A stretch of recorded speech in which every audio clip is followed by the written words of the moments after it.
What's going on, guys? This is Tower number 9, and I'm here with a new feature for the channel. This is going to be called the rolling tier list. And what I'm going to do here is I'm going to make a tier list with the different leaders that are available for Star Wars Unlimited.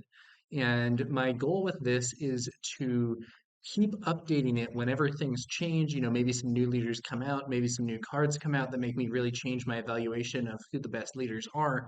But one way or another, it's going to be a rolling tier list, and the latest version of it is going to be always available on my website at towernumber9.com as long as I keep running this feature. So people can go to that site to just check out the latest version, or just check out the latest YouTube video to hear it with some more in-depth explanation. But I think it's going to be an interesting way to cover changes in the meta and kind of see how it develops. And I also think, quite frankly, it might be a little funny to see how inaccurate my early predictions and evaluations are going to be once we have the full card pool. So, only about half the cards for this game have been previewed at this point. So there's still a long ways to go. But there's also enough cards, and I've seen enough games that there is some interesting stuff to say, I think, about the different power levels and tier positions as they currently stand. So it'll be cool to see how that evolves. And I want to stress this is just my opinion. It's totally for fun. We don't have the whole card pool. There are probably a bunch of people who are better at the game than me. I have played various card games very competitively, but I do not by any means to claim to be an ultimate authority or expert on this particular title, especially this early in development and so on. I could easily be wrong in these evaluations. But at the same time, I have played and observed a fair few games. You can check out some of my gameplay videos if you want to see more of that. So I do have at least some experience to go on. It's not just totally spitballing based on previews only. Okay, so with all that disclaimer being said, let's get to the tier list. And you may notice I've sorted these alphabetically here. And it's going to be only the leaders. We're not going to be doing other cards because it would just take way too long. And the leaders are kind of the most core to the archetype. Also, one note with respect to bases, my general opinion is that the 25 HP base for all colors is probably going to be better than the 30 HP base for constructed play. That evaluation could shift. Maybe we're seeing like super aggro gameplay and you really, really want the 5 HP, but in general, it seems to me that the ability to use your base ability to win board state is more relevant than the extra 5 HP on the base. And in general, I think maybe all competitive decks will probably be playing the 25 HP base. And again, that's just what I'm saying at this point. I could easily be wrong. And, maybe that'll come back and be an embarrassing prediction and 30 HP bases will be all the rage. But yeah. Okay, so let's get to the actual tiers. So first up, we're just going alphabetically here also. So this is by alphabetical order, it's not by release order or whatever. So we're gonna lead off here. We have Boba Fett. Boba Fett collecting the bounty. And so this is an interesting one. So I actually think he's one of the stronger leaders in the game right now. I don't think he's broken. I don't think he's unbeatable. So like S tier is for things that are like broken and like just really, really far above everybody else. Ideally, there's going to be nothing in S tier. And Boba, I think, is not S tier. I think he's really, really good, but I don't think he's broken and unbeatable to put him up here. At the same time, I am going to probably put him in A tier. So I think Boba has some of the most efficient stats of any leader in the game. So when you deploy him on his leader side, he is a 4/7 that deploys at 5 resources. Those are the best stats available at that point among these previewed leaders. Those are the same stats that Luke Skywalker has, who deploys at 6 resources. Other 5 resource leaders, we have here Grand Admiral Thrawn, or I'm sorry, this is Grand Moff Tarkin. Tarkin is a 2/7 that deploys at 5 resources. Director Krennic here is a 2/7 that deploys at 5 resources. Leia is a 3/6 that deploys at 5 resources, though she does become a 4/6 on attack.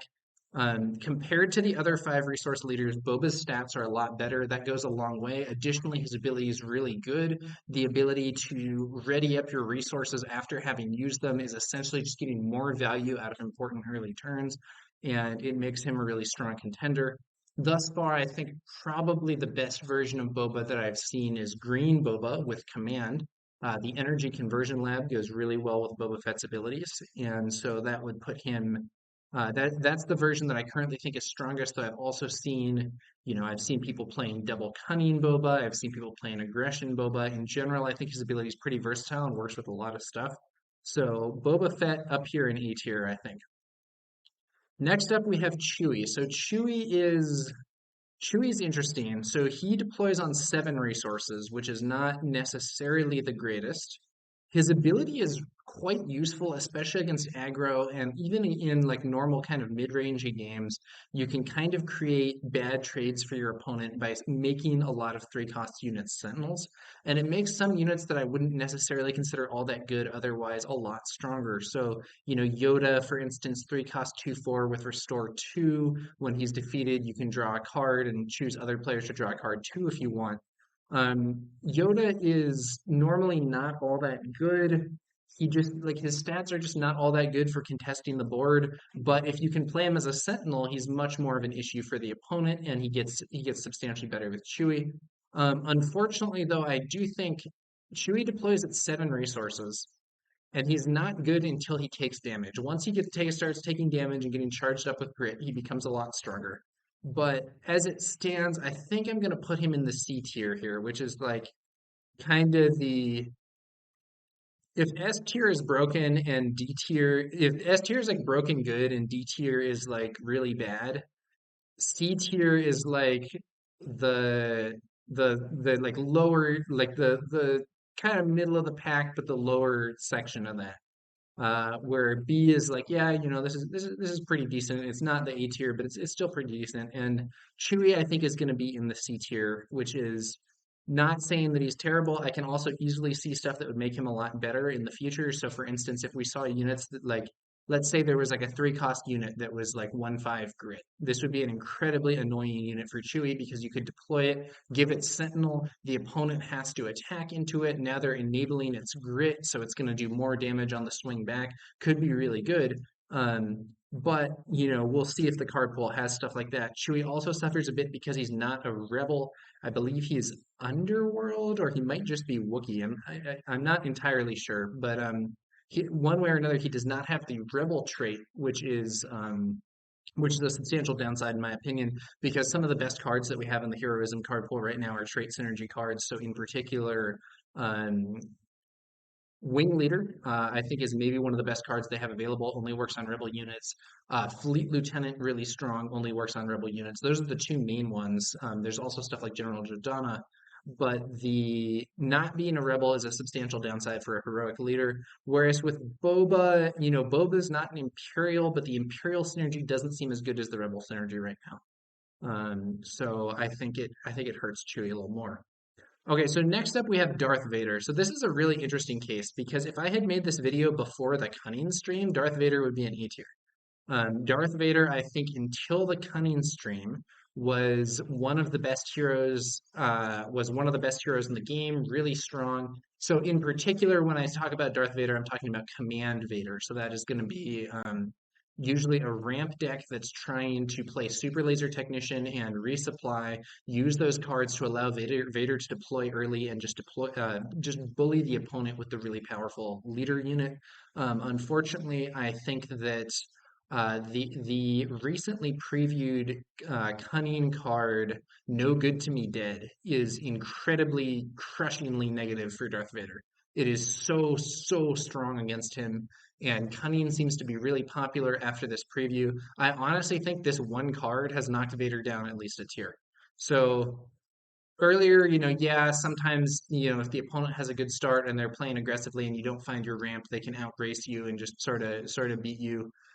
He did have some issues with stuff like that, especially fast, aggressive decks that don't rely on 1 HP units that he can ping off with his ability. But I still would have put him in A tier, but now that No Good to Me Dead has been previewed, I think that card alone knocks him down a tier because it is crushingly bad to have a strategy that is all based on getting your leader out early and then have that leader get exhausted for 2 turns as soon as they deploy. It is so, so, so bad. Now, I will say, to Vader's credit, this is also a deck that's running Overwhelming Barrage. Vader's a great unit to play Overwhelming Barrage on. So even when he's exhausted, he's still providing value to at least some degree. Your opponent might have to deal with him anyway, but I do think he's not where he used to be, and I would no longer consider him among the top tier. Also, I don't think Vader does as well with the other colors. Command seems to really help because deploying on 7 resources is a big problem for him. And unlike Chewie, who also deploys on 7 resources, he doesn't have that like sentinel. He doesn't have that sentinel stuff that you can throw out there to impede the opponent. You can play some sentinels for sure, but you don't have that built into your ability, and Vader's ping can be useful at picking off early aggressive units, but they kind of have to be playing the right ones. So, like Greedo, Death Star Stormtrooper, Starwing Scout, great. But if your opponent is playing Sabine or something, and they're playing Green Squadron A-Wing and Sabine Ren, the unit, and Lothal Insurgent and stuff like that, Vader's ability is going to be considerably less relevant. So ultimately, I have Vader here in the B tier. Okay, so now we're gonna go to Director Krennic. Krennic, so he's not A tier, he's not D tier. The question is like B, C, what are we thinking? And honestly, Krennic is better than people think, in my opinion. I would actually say I currently think Krennic is better than Chewie. I think he's probably worse than Vader. So the question is kind of where does he end up landing? Um, I'm gonna be bold here and say that Krennic is low B tier in my estimation, which is, maybe a brave thing to say. I know Krennic hasn't been like the most hyped leader in the game, but I actually think he has real potential. And so I'm gonna be bold and say he's in low B tier. So blue's a strong color. He has really good removal stuff in faction. We haven't seen that much of the villainy blue card pool yet, so I think he stands to get better. But even now, I've actually played Krennic and had some good results with him. The Restore 2 on his hero is really useful for kind of fighting back if you've been pressured by early aggro decks. I'm going to say he's like low B tier, lower than Vader, but he's not. I wouldn't put him in the C tier. I think he's got some cool stuff. And I have again been playing Krennic. Krennic Command is the one that I've played the most. I think it's pretty cool. You may well disagree, but that's where I have Krennic right now. Okay, so Han. Han. I think Han. I would currently put him in the A tier. Um, I don't know exactly where he stacks up compared to Boba, but Han's acceleration ability it's kind of funny. So Han and IG-88 were previewed at about the same time. Also, I totally put Han out of order. That's not alphabetical, but we're doing Han because that's the order that I had them. When I saw Han and IG-88 previewed, I thought IG-88 looks sick. Han looks like mediocre. That was not correct. I lose points on that preview because sneak preview IG-88 is not going to be up here in the A tier with Han. Han is so on the first turn, you can use his ability and play a 3-cost unit, which can likely bully your opponent's initial drop off the board if they deploy to the same arena as you. But the really cool thing with his ability is using it on 5 resources or on 6 resources to deploy Han that turn, then have Han attack, giving you another temporary resource, and then using that to play a really powerful 7 or 8 cost unit like Mace Windu, Home One if you delayed until 6 resources to do the move. It works really well. He's in Cunning, which is a good aspect. He has access to a lot of tricks. He seems to work quite well in my opinion. Also on turn 1, sometimes you can deploy both C-3PO and R2-D2 uh, by using his ability to get that bonus resource, and then that's also a guaranteed card draw, so it makes up for the card disadvantage of using the ability. One thing I will say about Han is I don't think you want to be using his ability every turn. I think that's not a very good strategy. I think you want to use it only at like the right moments, the first turn, and then that 5 or 6 resource turn being what seem to be the best opportunities, in my opinion at least. And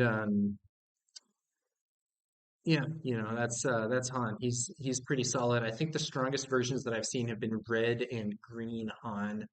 Red Han is more aggressive, and you'll typically have Han Solo the unit and Mace Windu at the top of the curve.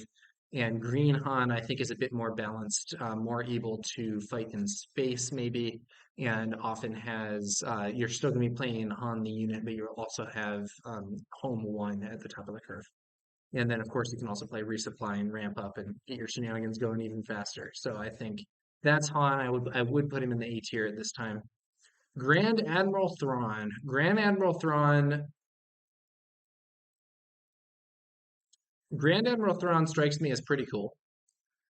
He has a very solid ability. He gives you a lot of information about what's going on in the game. At the same time, the early results that I've seen for him have actually been kind of disappointing. My initial instinct would be to put him in A tier. He has good stats, he has good abilities, he can be very annoying for the opponent to deal with. He gives you a lot of information. I'm gonna right now maybe go out on a limb here and say he's high B tier. I feel like Boba is often going to get more value. I could be wrong. Hey, all you Thrawn fans, don't come sending me death threats in the comment section or whatever. But I'm currently going to say Thrawn is high B tier. I feel like Boba is a little better right now. The other thing that Boba has going for him is deploying Fett's Fire Spray and it coming into play ready, which is super powerful. Overall, I think Boba's in a bit of a better place than Thrawn as far as the cunning villainy leaders go. But I also think that as people get more familiar with the game, the information that you get from Thrawn might become more valuable. You'll have more of an understanding of what deck your opponent's playing just based on seeing those cards. The exhaust effect can also be really good in the right circumstance. I think Thrawn is high B tier and has room to grow upwards. But at least early on, based on what I'm seeing, I currently do think Boba might be a little stronger. I could be wrong. Okay, so that's Grand Admiral Thrawn. Now we're going to move to Grand Moff Tarkin. Um, Tarkin is Tarkin is held back a bit by the fact that his ability only works with Imperial units, and you end up wanting to have a very Imperial heavy deck. But that's not necessarily so bad. And he does have some really strong plays. Green villainy is a really strong color. I feel like there's some cool stuff he can do. I'm gonna say he's in B tier, and honestly, he's probably above Krennic in B tier. The positioning within the tier isn't super precise as to like how strong I think they are, but I do think Thrawn is probably above Krennic right now. He has some very cool stuff going for it. I keep saying Thrawn. Tarkin is I think better than Krennic right now. Thrawn I think is also better than Krennic right now, but we're discussing Tarkin.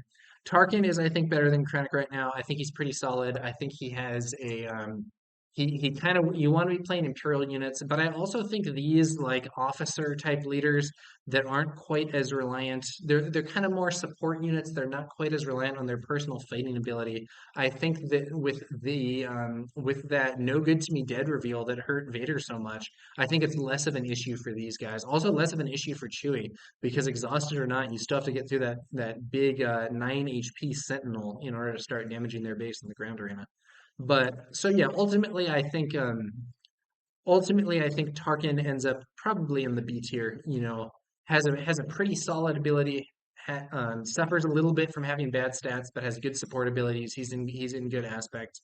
I think he's solid. I think he's solid. I do think that he may get worse compared to some of the other leaders as the card pool expands and we have fewer Imperials.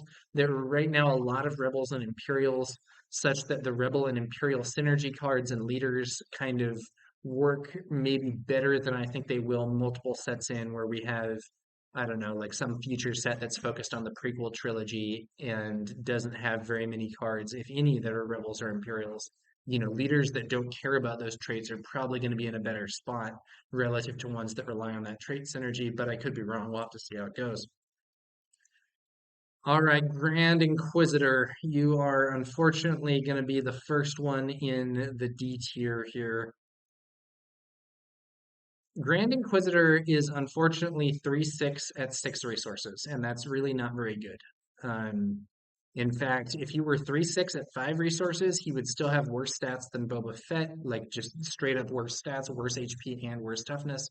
He does have the Force trait, which I believe one of the designers said is the best trait in the game. So there's maybe going to be a bunch of trait synergy with that that will make him stronger in the future. He works well with the Fallen Lightsaber and Force Choke already, but I think that currently, the Grand Inquisitor's ability is kind of difficult to get value out of consistently. That's not to say that it's garbage. It's a very strong ability in the right circumstances. But I think there may be card pool issues with him. Like Chewie, he would really like to see some more units with grit, because he could then turn kind of the downside of damaging your own unit into an upside where damaging that unit makes it stronger. The best Grand Inquisitor stuff that I've seen is probably running him in Cunning, where Boba Fett Disintegrator, the Boba Fett unit, is very strong with Grand Inquisitor, in my opinion. And there's a few other tricks. I actually have a video up. One of my recent gameplay videos was I was playing against Grand Inquisitor, and my opponent actually had some pretty cool combinations and moves. I don't think Grand Inquisitor is great, but I think that we'll have to see. And I'll also say I didn't make an F tier. Nobody here is in F tier. No one here is like, if you're playing this hero, you're conceding the game. I think all the heroes are at least somewhat playable, or all the leaders are at least somewhat playable. But I do think they're not all at the same level at this time, and we'll have to see how that changes as the card pool expands. Okay, next up, Hera Syndulla.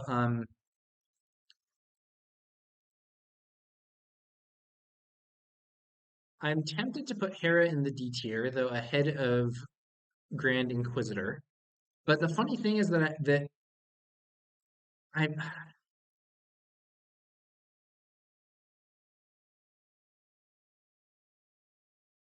have actually seen Hera getting good results, which is kind of the funny part. And I'm not sure whether I should trust the theory or the results or what. I'm going to say she's low C tier right now, and we'll see how that changes. One thing that's pointing in her favor is that we just saw that new Spark of Rebellion card that is a Spectre card. So it's confirmed that there are going to be Spectre events. I don't know if we're going to see Spectre upgrades. I don't know if we're going to see Ghost as a space unit for Spectres or anything like that. But we are going to see Spectre events, and I believe the stream said there's going to be at least one other Spectre event. So that means her card pool is going to be a bit more. She does suffer from having, again, bad stats for her deployment phase. I believe she is 4/6 and deploys at 6 resources. That isn't very good. So again, Boba is 4/7 at 5 resources. Luke Skywalker is 4/7 at 6 resources and has a probably better ability than Hera. So you do get a substantial deck building advantage, especially once we see all the Spectre cards. And there was that emphasis on stream of like we had to make sure the Spectre cards were good so that Hera would be like a real deck. And so I do think she has potential. Maybe we'll end up seeing the Spectre deck be really cool. But as it stands, I don't think she's I don't think she's very efficient in her own stats. She doesn't have an ability that does anything on her leader side except for allow you that kind of deck building advantage. So I'm not so enthusiastic about her. At the same time, I do think she's better than Grand Inquisitor. I have seen her performing, in my opinion, better. And maybe she'll get relegated down to the D tier in the future, but I think I currently would say she's low C tier in my initial assessment. All right, IG-88. IG-88 is, in my opinion, the worst leader in the game, which is really funny. I was mentioning earlier when Han and IG-88 were previewed, I thought Han looked really bad and IG-88 looked really good, and I got that totally backwards, I think. IG-88 is very weak right now. 4 HP on a leader is just a really big problem. Um, it is rare it is pretty rare. I would say more often than not, he seems to die before getting a chance to attack. Whether that's because there's a 4 HP unit already on the board, there's a smaller unit that hits him with Fleet Lieutenant or Surprise Strike or something like that. He just gets straight up removed by open fire. He just gets straight up removed by takedown, forced choke. There's just so many things that just immediately deal with him. 4 HP on your leader is a problem, at least right now. Is it going to get better in the future? Yeah, maybe it will. Maybe there's cool synergy stuff. Maybe there's going to be some really good sentinels or something that he can play to try to kind of protect him. But at least right now, it seems like his like 5 attack on your leader is great, but it seems like 4 HP on your leader is too much of a liability right now. He just gets killed. And the other thing is that his ability is not really that good. So it's kind of like Sabine's ability. It can get you like an extra point of damage.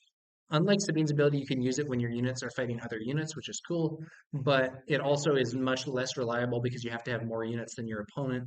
In principle, he could be cool if you have some kind of deck that's like, I'm going to really focus on winning the early game. We're going to fight really hard. We're going to push, push, push. But I don't know if that's actually going to be the case.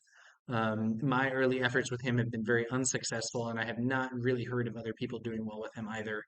Maybe there's some great combination that I'm just not aware of yet, but right now I have to put IG-88 in the D tier. Leia, um,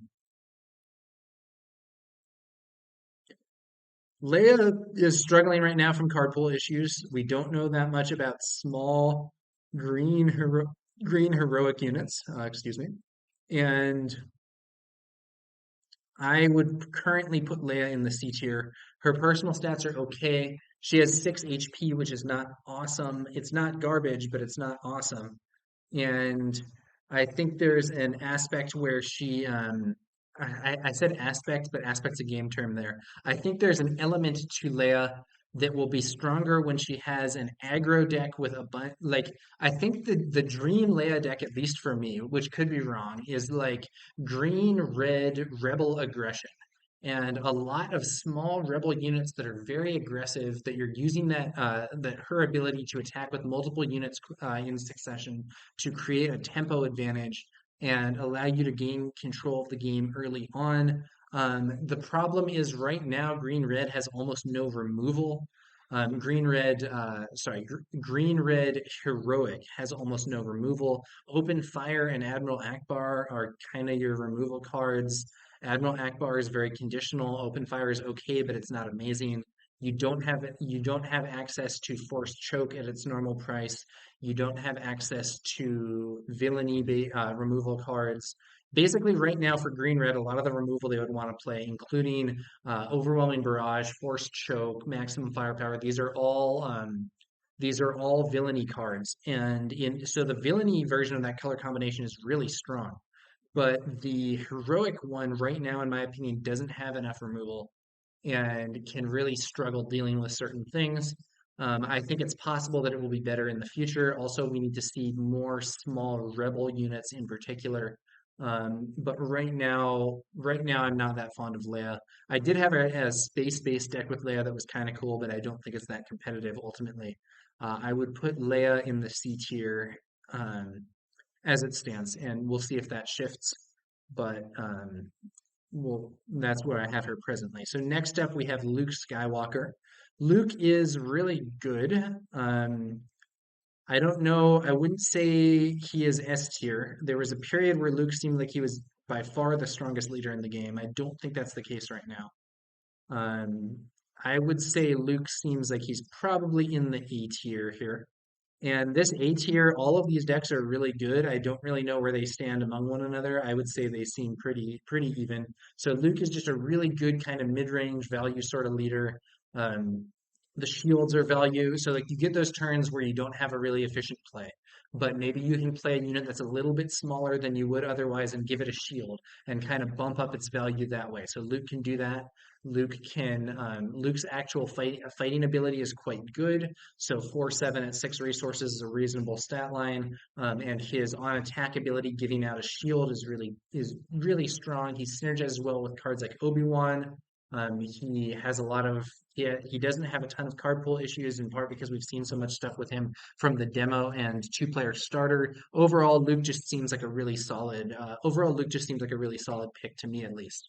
I would say he's probably in the A tier, and also I think every color of Luke is good, which is not something that I would necessarily say for the other decks, but I've seen like good results. I've seen there be cool stuff from Cunning Luke, from Command Luke, from Aggression Luke, and even from Double Vigilance, Double Blue Luke. Double Blue Luke is maybe one of the best decks in the game right now against aggro. It is very, very annoying for aggro. I don't know that it's a good overall deck, but I think double blue is maybe going to be a little bit better than some of the other colors because it has such good removal built in with takedown. And you have takedown, you have vigilance, which is itself a removal card. You have Vanquish, and you, on top of all that, you can play Entrenched on big enemy units, especially in space, to prevent them from hitting your base. So I think double blue is maybe stronger than some of the other combinations, and double blue Luke is not a total joke. Okay, so there we have Luke in the A tier, and then one last but not least, Sabine Wren. Believe it or not, I think she's in the A tier also. I think this is your top tier right now. Boba, Han, Luke, Sabine. Sabine is right now, in my opinion, the premier aggro deck. She is very annoying to deal with. She can legitimately close out the game before the opponent's leader gets on the field or before they do much of anything. If they're playing one of the later game leaders, I've seen this happen multiple times. The pressure that Sabine can put on the opponent is just really high. Now, I do think you have to be careful. You have to manage the initiative well. It's not like a total like no-brainer face roll deck. You do have to think about the initiative. You do have to think about what your opponent's going to do, what arena you want to deploy to, whether your opponent is gaining too much of an advantage in ground and you just switch to space or whatever's going on. So I do think there's some complexity to it, and it's not a no-brainer deck. But I do think it's an A tier, very solid deck in the current meta, and probably the premier choice for an aggro player at this time. And I think right now, I've had some good results with double red Sabine, but I think that following the cunning aspect preview, I have to say that I think cunning Sabine is probably the best combination. Okay, so that is my initial tier list. I'm going to upload this. I'm going to save or download. Let's hit this, and we're going to say rolling tier list number 1. And I'm going to download this image. I'm going to put it on my website over at towernumber9.com, and I will keep that updated with new tier list stuff as the meta evolves, my opinions shift, we see new previews, new leaders come out, all that type of stuff. So for now, there's the rolling tier list. We're going to download this image and I'll upload it. I will upload it later over at towernumber9.com. But I want to flag one other thing here. There is nothing in the S tier, and in my opinion, that is a good thing for the game. There, I think we do not currently have some ascendant deck that is far above all the other decks, at least not from what I've seen. And that is where you want to be. And maybe, maybe as the card pool changes, we're going to get these guys out of the D tier also. I hope that's the case because I think they have cool ideas, at least in theory.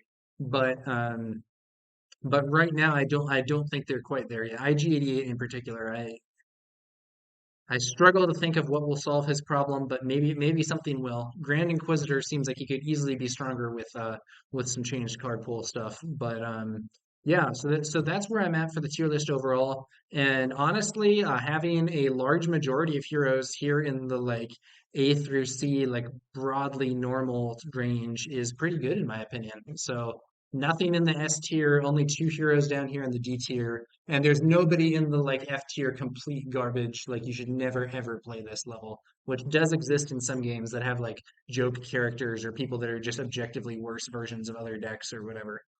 But yeah, that's gonna do it for this video, guys. Thanks for checking this out. And yeah, stay tuned for more rolling tier list content as the situation demands. I think I'm not going to be putting these out as regularly. Also, but I will put them up on here on YouTube and on my website at towernumber9.com. What I do put out more regularly is commentated gameplay videos. So if you want to see some commentated gameplay made with Tabletop Simulator, I'm currently doing daily uploads of that and will continue to do so. So feel free to check those out. I don't know. I do think it's likely that I'm going to be shifting towards other types of content as things go on. We'll have to see how it goes. But at least for the foreseeable future, I intend to be continuing the daily uploads for the next month or so, but maybe more than that. We'll have to see. So that's going to do it for this one, guys. Thanks for watching, and we'll be back later with some more Star Wars Unlimited content. I will catch you guys later.